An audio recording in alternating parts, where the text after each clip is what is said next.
মোক এটা কথা ভাল লাগে, আপোনালোকে এজন বিধায়ক পাইছে, আগত গোসাঁই বুলি ক'লে কেনেকৈ লাগে? এই গোসাঁইজন এতিয়া আপোনালোকৰ লগতে থাকে, আমাৰ লগতে আছে। আজি গোসাঁই গাড়ীখন চলাই আহিছে, মনটো ভাল লাগিছে।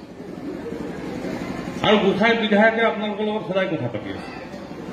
মই বৰ তাত্বিক কথা নকম চাগে, বহু মানুহ আহিছে। সাংসদ হৈ আছো, এতিয়াও ৰাজ্যসভাৰ সাংসদ হৈ আছো আৰু আপোনালোকৰ সেৱাতে আছো। মই আপোনালোকৰ নহয়, ৰাইজৰ সেৱাত আছো।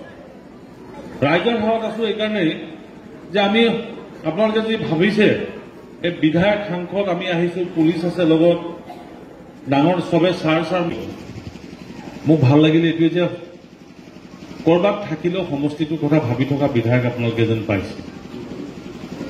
আপোনাৰ বাইদেউসকল আছে, জ্যেষ্ঠসকল আছে। মই চিনেমাৰ হিৰো নহয় যে মোক চবে চিনি পাব, হয় নে নহয়? এই ক্ষেত্ৰটোত মই বৰ বেছি কাম নাই কৰা। মই যোৰহাট লোকসভাৰ সাংসদ আছিলো আৰু বহুত সময় যোৰহাটৰ পৰা ডিব্ৰুগড়লৈকে মই কাম কৰিছো। নগাঁৱত কেতিয়াবা আহোঁ।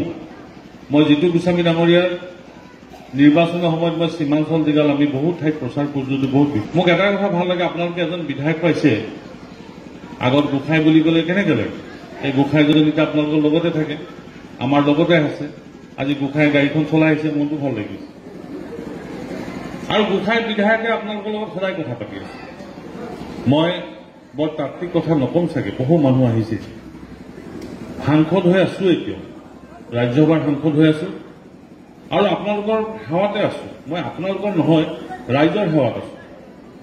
ৰাইজৰ সেৱাত আছো এইকাৰণেই যে আমি, আপোনালোকে যদি ভাবিছে এই বিধায়ক সাংসদ আমি আহিছো, পুলিচ আছে লগত, ডাঙৰ চবে চাৰ মোক ভাল লাগিলে এইটোৱে যে কৰবাত থাকিলেও সমষ্টিটোৰ কথা ভাবি থকা বিধায়ক আপোনালোকে যেন পাইছে।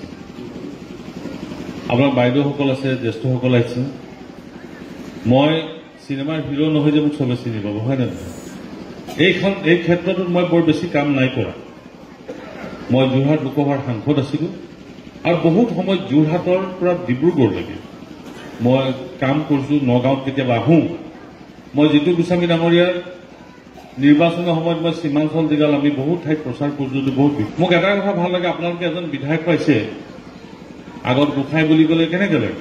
এই গোসাঁইজন এতিয়া আপোনালোকৰ লগতে থাকে, আমাৰ লগতে আছে। আজি গোসাঁই গাড়ীখন চলাই আহিছে, মনটো ভাল লাগিছে। আৰু গোসাঁই বিধায়কে আপোনালোকৰ লগত সদায় কথা পাতি আছে।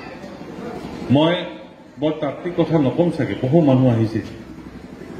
সাংসদ হৈ আছো, এতিয়াও ৰাজ্যসভাৰ সাংসদ হৈ আছো আৰু আপোনালোকৰ সেৱাতে আছো। মই আপোনালোকৰ নহয়, ৰাইজৰ সেৱাত আছো।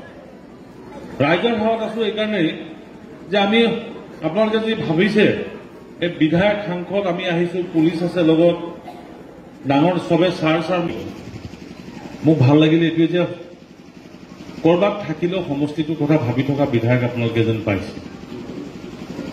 আপোনাৰ বাইদেউসকল আছে, জ্যেষ্ঠসকল আছে। মই চিনেমাৰ হিৰো নহয় যে মোক চবে চিনি পাব, হয় নে নহয়? এই ক্ষেত্ৰটোত মই বৰ বেছি কাম নাই কৰা। মই যোৰহাট লোকসভাৰ সাংসদ আছিলো আৰু বহুত সময় যোৰহাটৰ পৰা ডিব্ৰুগড়লৈকে মই কাম কৰিছো। নগাঁৱত কেতিয়াবা আহোঁ। মই জিতু গোস্বামী ডাঙৰীয়াৰ নিৰ্বাচনৰ সময়ত মই সীমাঞ্চল জিলাত আমি বহুত ঠাইত প্ৰচাৰ কৰিছো। বহুত